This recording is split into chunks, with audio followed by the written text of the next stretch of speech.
नमस्कार। District legal services authority Hamirpur के YouTube channel में आप सबका स्वागत है। जैसे कि आप सब लोग जानते हैं कि समय समय पर हम आपके समक्ष अलग अलग लीगल टॉपिक्स पे वीडियोस लेकर आते हैं और आज का जो हमारा विषय है वो है एनवायरमेंट लॉ। पर्यावरण क्या है? मातृ प्रकृति ने मानव जाति को आकाश, पानी, भूमि, वन्य प्राणी आदि के रूप में कई सर्वश्रेष्ठ उपहार दिए हैं। प्राकृतिक पर्यावरण की रक्षा करना हम सबका कर्तव्य है। पर्यावरण की रक्षा करना इसलिए भी महत्वपूर्ण है क्योंकि मानव निर्मित व्यवधान विलुप्त होने का कारण बन सकते हैं। प्रदूषण जानवरों और मानवों दोनों के लिए खतरा पैदा कर सकता है। अगर हम सरल भाषा में समझें तो पर्यावरण का मतलब उस परिवेश से है जिसमें हम रहते हैं और वो हमारे जीवन के लिए आवश्यक है। वायु और जलवायु को नियंत्रित करने में पर्यावरण एक महत्वपूर्ण भूमिका निभाता है। एक और कारण पर्यावरण इतना महत्वपूर्ण है क्योंकि ये प्राकृतिक सुंदरता का एक स्रोत है और ये उचित शारीरिक और मानसिक स्वास्थ्य के लिए भी आवश्यक है। हमारा प्राकृतिक वातावरण हमारी विरासत का एक अनमोल हिस्सा है। पौधे और मिट्टी पानी को शुद्ध करने में मदद करते हैं। वन प्राकृतिक कार्बन सिंक के रूप में कार्य करते हैं और सभी जानवरों में भोजन श्रृंखला में भूमिका होती है। एक स्वस्थ प्राकृतिक वातावरण सभी इकोसिस्टम के लिए महत्वपूर्ण है और इसकी सुरक्षा करना हमारी जिम्मेदारी है। हेल्दी इकोसिस्टम हमारे पानी को साफ करते हैं, हमारी हवा को शुद्ध करते हैं, हमारी मिट्टी को बनाए रखते हैं, जलवायु को नियंत्रित करते हैं। वे दवाएं और अन्य उद्देश्यों के लिए कच्चे माल और संसाधन भी प्रदान करते हैं। आइए अब बात करते हैं उन कॉजेज की जो हमारे पर्यावरण को नुकसान पहुंचा रही हैं। औद्योगिकरण इसमें एक बहुत मुख्य कारण है। खनन, जीवाश्म ईंधन का दहन, वाहनों द्वारा उत्सर्जित धुआं, कृषि अपशिष्ट, कीटनाशक जो हम यूज कर रहे हैं, अधिक जनसंख्या, वनों की कटाई, जल प्रदूषण, पानी का गैर संरक्षण, अभूतपूर्व निर्माण। काइंड्स क्या है पॉल्यूशन के? Water pollution, air pollution, soil pollution, thermal pollution, radioactive pollution, noise pollution, light pollution. अपने अगले सेगमेंट्स में हम इन सब पॉल्यूशंस की बात करेंगे। भूजल भारत के 80% पीने के पानी और लगभग 2/3 सिंचाई की आवश्यकता प्रदान करता है, जबकि वर्षा को ताजे पानी के प्राथमिक स्रोतों में से एक माना जाता है। यह उचित तरीके से संरक्षित नहीं है, जिससे देश भर में पानी की कमी हो जाती है। अध्ययनों से पता चला है कि पानी की स्थिति अलग हो सकती है यदि वर्षा जल को उचित तरीके से प्रिजर्व किया जाए। देश के कई हिस्सों में भूजल के स्तर में बढ़ती गिरावट बहुत अधिक अस्थिरता का कारण बन गया है। यह देखा गया है कि देश के कुछ हिस्सों में हर साल 1 मीटर से अधिक पानी का स्तर गिर रहा है। भूजल का प्रदूषण बढ़ रहा है, जिससे मानव और साथ ही पारिस्थितिक तंत्र के लिए संभावित खतरे पैदा हो रहे हैं। जल निकाय से निकटता के बावजूद ऐसे राज्य हैं जो अभी भी पानी की कमी का सामना कर रहे हैं। इसका एक उदाहरण उत्तर प्रदेश है। हम सब जानते हैं कि गंगा से निकटता के बावजूद राज्य अभी भी जल संरक्षण के तरीकों की कमी के कारण पानी की कमी का सामना कर रहा है। यदि यही स्थिति बनी रही तो साफ पानी जल्दी दुर्लभ वस्तुओं में से एक बन जाएगा। अब बात करते हैं एयर पोल्यूशन की, यानी कि वायु प्रदूषण की। इसके कारण क्या है? जीवाश्म ईंधन का जलना, कोयला, पेट्रोलियम और अन्य कारखाने के दहनशील जीवाश्म ईंधन के दहन से उत्सर्जित सल्फर डाइऑक्साइड वायु प्रदूषण का एक मुख्य कारण है। ट्रक, जीप, कार, ट्रेन, हवाई जहाज सहित वाहनों से निकलने वाले प्रदूषण से भी भारी मात्रा में वायु प्रदूषण होता है। सॉइल पोल्यूशन भी एक मेजर कंसर्न है। ये मैन मेड भी हो सकता है और नेचुरल कॉजेज से भी हो सकता है। जो मैन मेड कॉजेज हैं सॉइल पोल्यूशन के, वो कीटनाशकों का प्रयोग एग्रीकल्चरल एक्टिविटीज में, इंडस्ट्रियल एक्टिविटीज, जो इम्प्रॉपर डिस्पोजल होता है इंडस्ट्रियल वेस्ट का, ये मेजर कारण है सॉइल पोल्यूशन।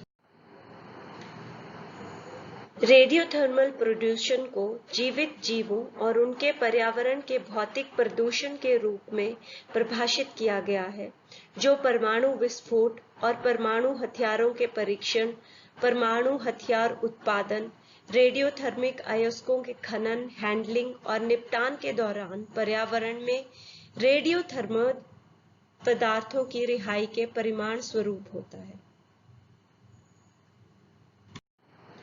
नॉइज यानी शोर एक ऐसी ध्वनि है जो किसी व्यक्ति को अवांछनीय लगती है और उसकी कार्यक्षमता को प्रभावित करती है। एनवायरमेंटल हेल्थ क्राइटेरिया के अनुसार शोर एक ऐसी अवांछनीय ध्वनि है जो कि व्यक्ति, समाज के लोगों के स्वास्थ्य और रहन सहन पर प्रतिकूल प्रभाव डालती है।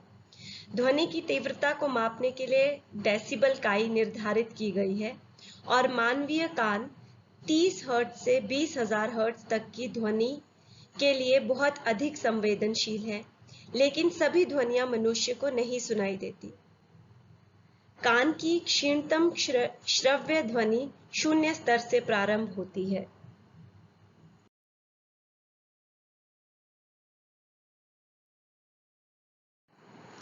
लाइट पोल्यूशन यानी कि प्रकाश प्रदूषण। जी हाँ, प्रकाश से भी प्रदूषण होता है। प्रकाश का प्रदूषण रात के समय आसमान पर दिखने वाली चमक दमक को कहते हैं। प्रकाश का प्रदूषण हमारे घरों में दरवाजों और खिड़कियों के जरिए बाहर सड़कों पर लगे हुए बिजली के खंभों और लैंपों से भी घुस जाता है, जो मौजूदा जिंदगी में अनिवार्य और जरूरी चीज बन जाता है। इस तरह का प्रदूषण पर्यावरण में प्रकाश की वजह से लगातार बढ़ रहा है। इसको रोकने या कम करने का तरीका यही है कि बिजली या रोशनी का उपयोग जरूरत पड़ने पर ही किया जाए। हमारे संविधान में भी पर्यावरण के संरक्षण के लिए अलग अलग प्रोविजंस दिए गए हैं। जैसे कि अनुच्छेद 48 कहता है कि राज्य पर्यावरण की रक्षा और सुधार और देश के वनों और वन्य जीवों की रक्षा करने का प्रयास करेगा। मौलिक कर्तव्यों के अनुच्छेद 51A में कहा गया है कि यह भारत के प्रत्येक नागरिक का कर्तव्य होगा कि वह प्राकृतिक संसाधनों की रक्षा और सुधार करे। एनवायरमेंट प्रोटेक्शन के लिए भारतवर्ष में अलग अलग कानून भी बनाए गए हैं। National green tribunal act 2010, the air prevention and control of pollution act 1981, the Water Prevention and Control of Pollution Act 1974, the Environment Protection Act 1986, the Hazardous Waste Management Regulations, etc.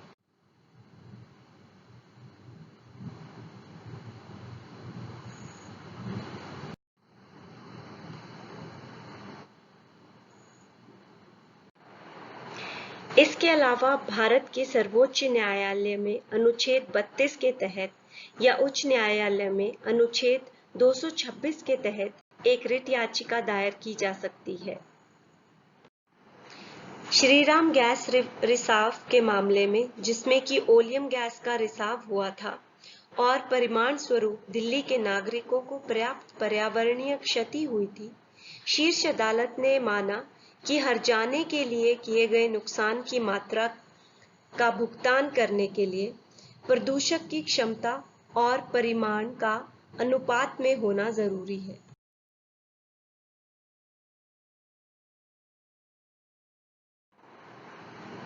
Polluter page principal यानी यदि कोई जानबूझकर दूसरे का पानी खराब करता है तो उसे न केवल हर्जाना दें बल्कि उस धारा या गड्ढे को शुद्ध करें जिसमें पानी हो।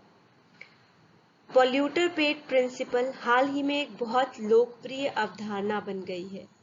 यदि आप कोई गड़बड़ करते हैं तो इसे साफ करना आपका कर्तव्य है। माननीय सुप्रीम कोर्ट ने यह भी घोषणा की है कि प्रदूषक भुगतान सिद्धांत स्थायी विकास की एक अनिवार्य विशेषता। प्रिकॉशनरी प्रिंसिपल्स यानी एहतियाती सिद्धांत। वेलोर सिटीजन फोरम केस में भारत के सर्वोच्च न्यायालय ने कुछ ऐतिहासिक सिद्धांतों की अवधारणाओं को विकसित किया है।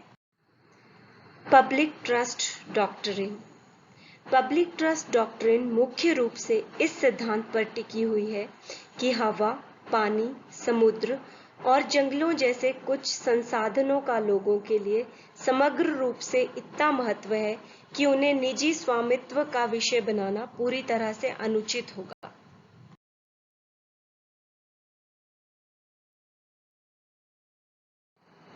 भारत में पानी का मौलिक अधिकार लेजिस्लेटिव एक्शन से नहीं बल्कि न्यायिक व्याख्या के माध्यम से विकसित हुआ है।